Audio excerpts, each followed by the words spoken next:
Melanjutkan seri skill keperawatan yang kemarin kita sudah bahas pemasangan infus.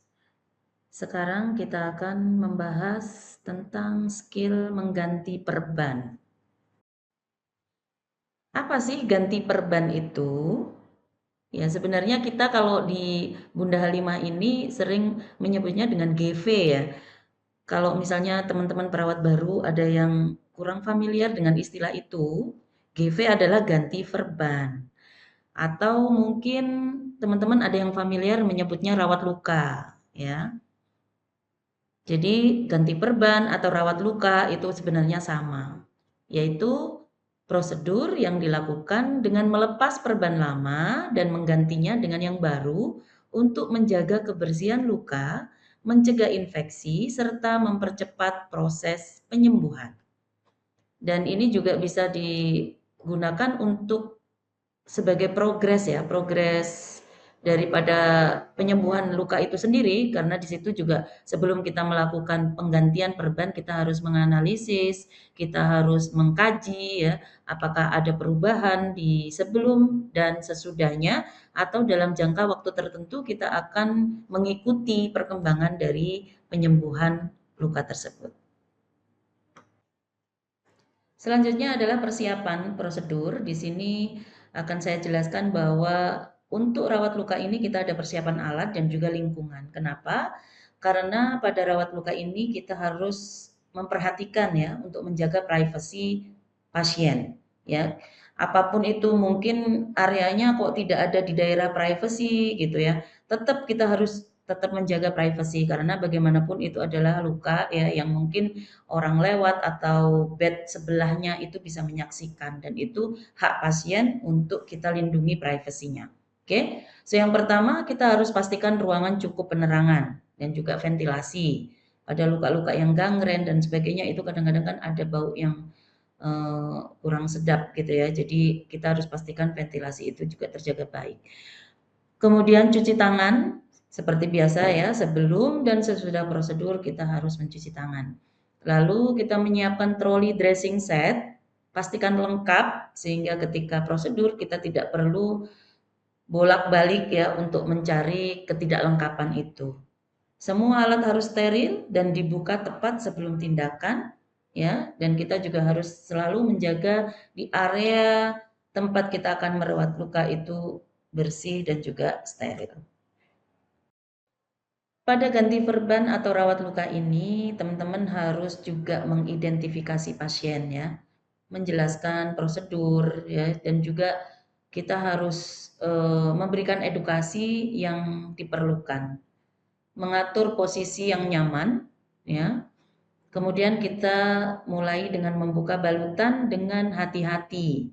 Pastikan teman-teman memakai sarung tangan bersih ya, jangan dengan bare hand atau tanpa sarung tangan langsung main lepas. Berikutnya kita melakukan pengkajian luka. Kita harus lihat ya bagaimana keadaan luka tersebut, apakah ada abnormality warna ya, mungkin dia ada jaringan yang nekrosis kah ya, atau mungkin ada cairan-cairan yang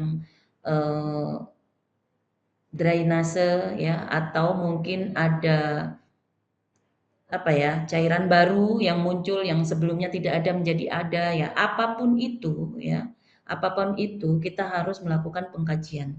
Ketika kita membuka perban ya dan kita akan melakukan rawat luka pada luka tersebut, maka wajib hukumnya untuk melakukan pengkajian luka. Yang itu nanti akan kita catat di dokumentasi keperawatan. Dan pastikan bahwa teman-teman melakukan pembukaan perban itu dengan sangat apa ya istilahnya, lembut ya, gently, tidak menarik plester dengan kasar ya, karena itu sakit sekali.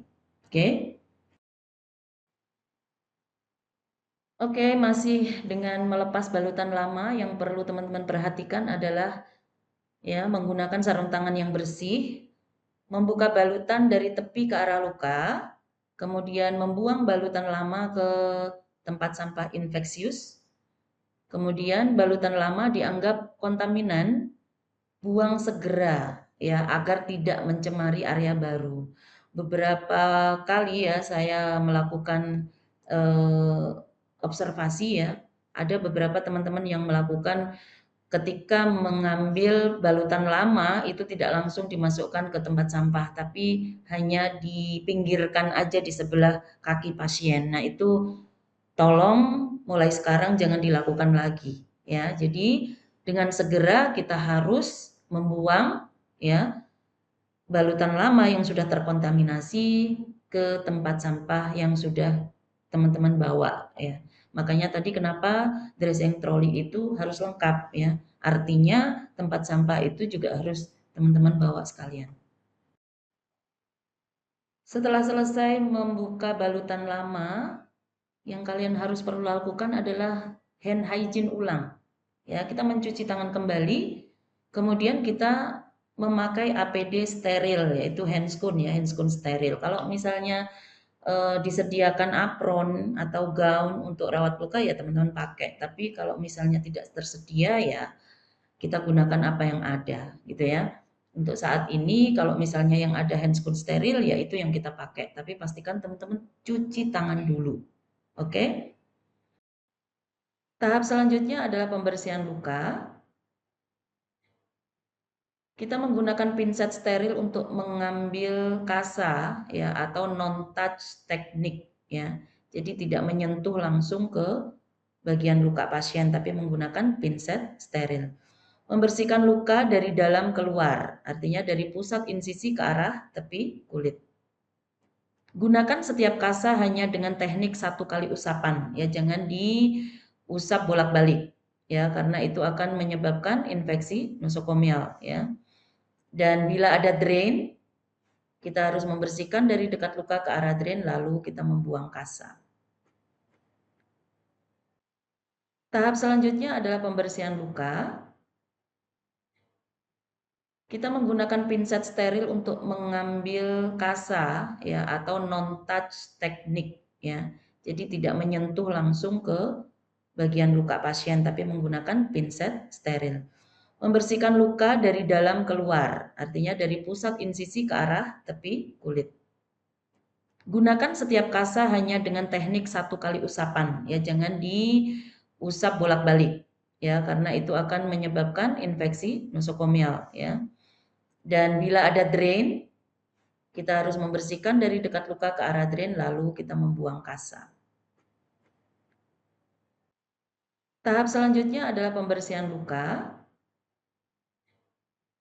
Kita menggunakan pinset steril untuk mengambil kasa ya atau non touch teknik ya. Jadi tidak menyentuh.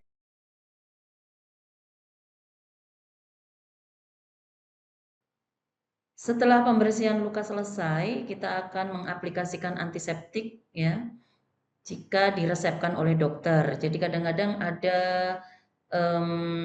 pengobatan ya, mungkin itu dengan topikal atau salep atau mungkin dia pakai cairan ya, cairan antiseptik, mungkin betadin atau sebagainya, atau mungkin hanya normal saline ya, sesuaikan dengan instruksi dokter. Oke, letakkan kasa steril untuk menutupi luka. Kemudian kita akan rapikan dan pasang balutan baru, pasang plester sesuai dengan kebutuhan. Jadi tugas kita di sini sudah selesai, kita harus merapikannya dan memberikan balutan baru yang rapi ya. Jadi pastikan pekerjaan kita itu memang tidak acak-acakan gitu ya. Jadi balutannya juga harus rapi. Setelah pembersihan luka selesai, kita akan mengaplikasikan antiseptik ya jika diresepkan oleh dokter. Jadi kadang-kadang ada pengobatan ya, mungkin itu dengan topikal atau salep atau mungkin dia pakai cairan ya, cairan antiseptik, mungkin betadin atau sebagainya, atau mungkin hanya normal saline ya, sesuaikan dengan instruksi dokter. Oke, letakkan kasa steril untuk menutupi luka. Kemudian kita akan rapikan dan pasang balutan baru, pasang plester sesuai dengan kebutuhan. Jadi tugas kita di sini sudah selesai, kita harus merapikannya dan memberikan balutan. Seperti yang sudah saya sebutkan tadi ya, setelah langkah demi langkah kita lewati, maka itu adalah finishing ya, yang saya bilang tadi merapikan ya. Kita tidak hanya merapikan balutannya. Di finishing ini kita juga merapikan pasien, kita juga memposisikan pasien kembali nyaman ya, membuang alat kotor ke tempat limbah medis yang sudah kalian sediakan, dan melepas APD ya, kemudian cuci tangan kembali, dan seperti yang saya sudah bilang tadi, mendokumentasikan kondisi luka ya, mungkin ada drain, mungkin ada pus ya, atau ada slough, ada jaringan mati dan sebagainya, itu semua harus tercatat dengan lengkap. Oke. Kenapa? Karena ini penting untuk continuity care ya. Jadi kalau misalnya yang kalian sudah lakukan dan tercatat dengan baik, maka yang selanjutnya juga akan mengikuti sehingga progres dari hari ke hari itu bisa dilihat atau ada track record-nya. Seperti yang sudah saya sebutkan tadi ya, setelah langkah demi langkah kita lewati, maka itu adalah finishing ya, yang saya bilang tadi merapikan ya. Kita tidak hanya merapikan balutannya. Di finishing ini kita juga merapikan pasien, kita juga memposisikan pasien kembali nyaman ya, membuang alat kotor ke tempat limbah medis yang sudah kalian sediakan, dan melepas